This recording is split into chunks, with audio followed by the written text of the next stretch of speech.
Hi. In quantum mechanics, there is an interesting property called as angular momentum that we used to study to understand the different kind of concept related to the spin of electron.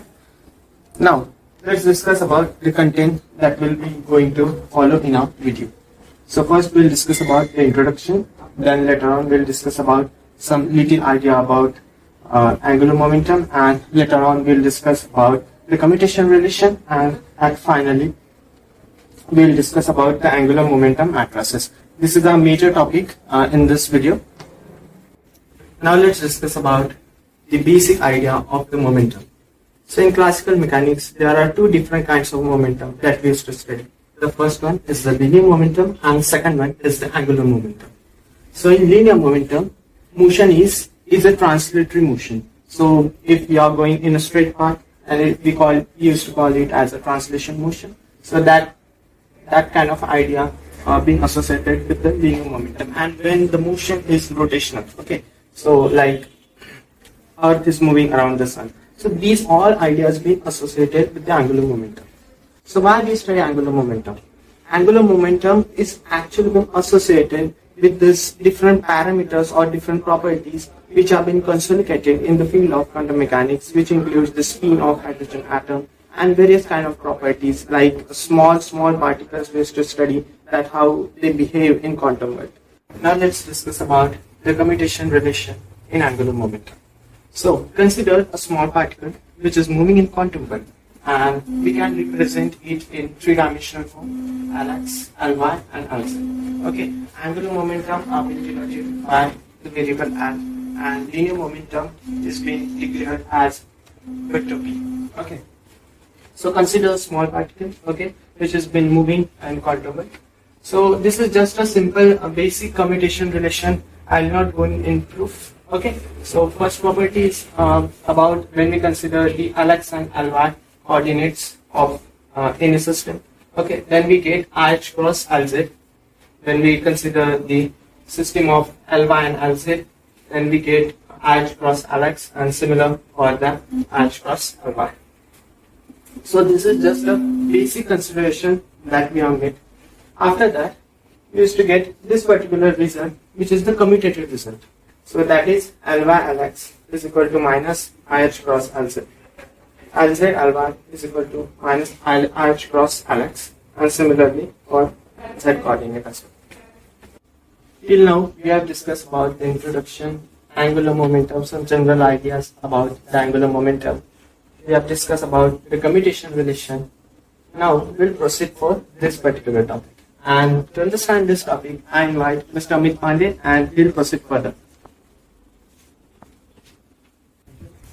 Thank you, Amogh. So as we have seen that what is linear momentum, what is angular momentum, what we do with angular momentum in quantum mechanics, and now it's time to let's talk about the matrices for the quantum mechanical angular momentum operator. So that is angular momentum matrices.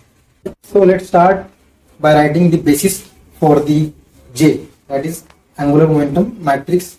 So we know that the angular momentum matrix basis can be integer, that is integer 1, 2, 3, 4, or any half integer, that is 1 by 2, 3 by 2, 5 by 2, that's like.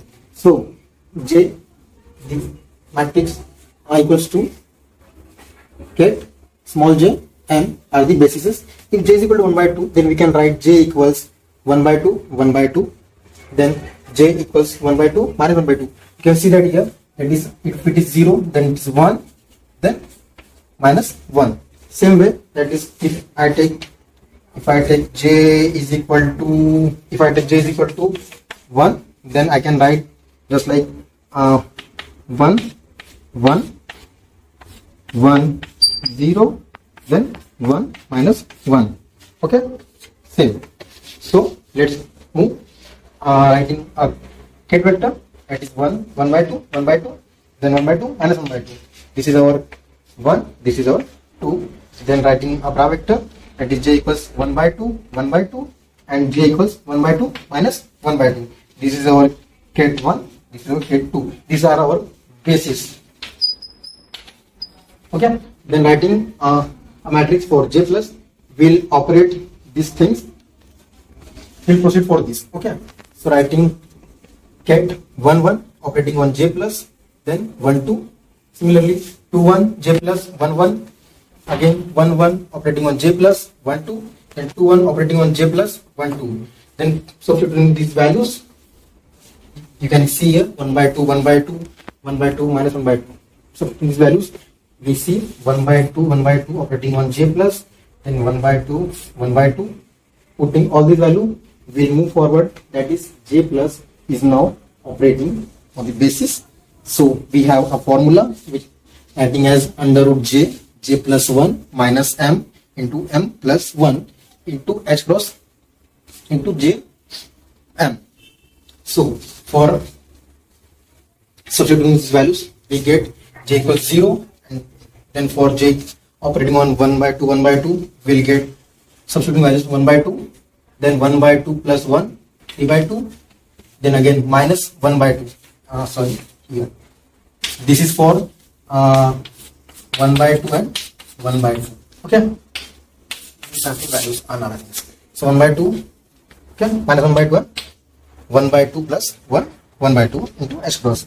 We'll get 1 by 2, 1 by 2, another thing, j plus for 1 by 2 and minus 1 by 2. Then further on, we'll go for these things. Okay. Then substituting values, we'll get for solving j 1 by 2, 1 by 2, 0. Then 1 by 2, 1 by 2, j plus half, half, we again get 0. And on substituting values like minus 1 by 2, minus 1 by 2, we get this these things. Okay, half, half, h cross, this one. Okay, then 1 by 2, 1 by 2 means this one, means here the fourth, this one, second and the fourth one. Okay, so 1 by 2, 1 by 2, again 1 by 2, 1 by 2. So on solve, you can see here that is h plus and h plus as a constant, so that we can put it out. So again 0, 0, h kept out, half, half, operating on half, half, half, minus half, half, minus half.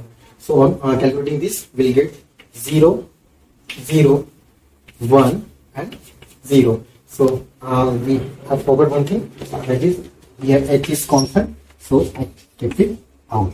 So this is our matrix for h plus in case of j is equal to 1 by 2. So we move for, similarly we'll move for the j square following the previous trend, that is j, their basis 1 by 2, 1 by 2 and 1 by 2 minus 1 by 2. As we see previously, that is ladder going up and down, 1 by 2, 1 unit, then minus 1 by 2. So j square, the basis j, here they are using j square. Okay, they are using j square, that's why we square our previous formula, that is under root j into j plus 1 minus m into m plus 1 bracket, under root multiplied h cross. Okay, so this j squared, that is squared, under root get cancelled, we get j into j plus 1, h get h cross, then basis. Okay, substituting values, will get these following things. This is 1 by 2, 1 by 2. Okay, then on solving this, that is on operating these things, will get 3 by 4 h cross, 3 by 4 h cross, and this term get 0 and 0. So finally we'll get this matrix. We put this out as a constant. We get 3 by 4 h cross square, 1, 1, 0, 0. Okay, for following the same trend again, we write for the jx, that is half h cross, 1, 0, 0, minus 1. Similarly jy, half h cross, 0, I, minus I, 0. And similarly as we write previously, that is j plus, and we I have to add one thing, that is j minus is nothing else but the transpose of the j plus. So you can see here h cross 0, 1, 0, 0, and its transpose 0, 0, 1, 0. So we get all the things, that is j plus, j minus, jx, jy and j square.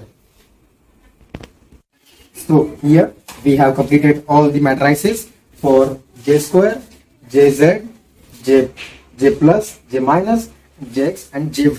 So this is how we can calculate or write the matrices for the J, and similarly following the same method, same things, by changing the values of the bases, we can calculate the another things. Okay, thank you. So I will call Anthony to tell up the summary of all the things. So the summary of the whole topic that is well explained by Amit and Amogh. So we had studied the formation of matrix in the best simplest way, and it's best explained by Amit Kumar and the Amogh. Thank you.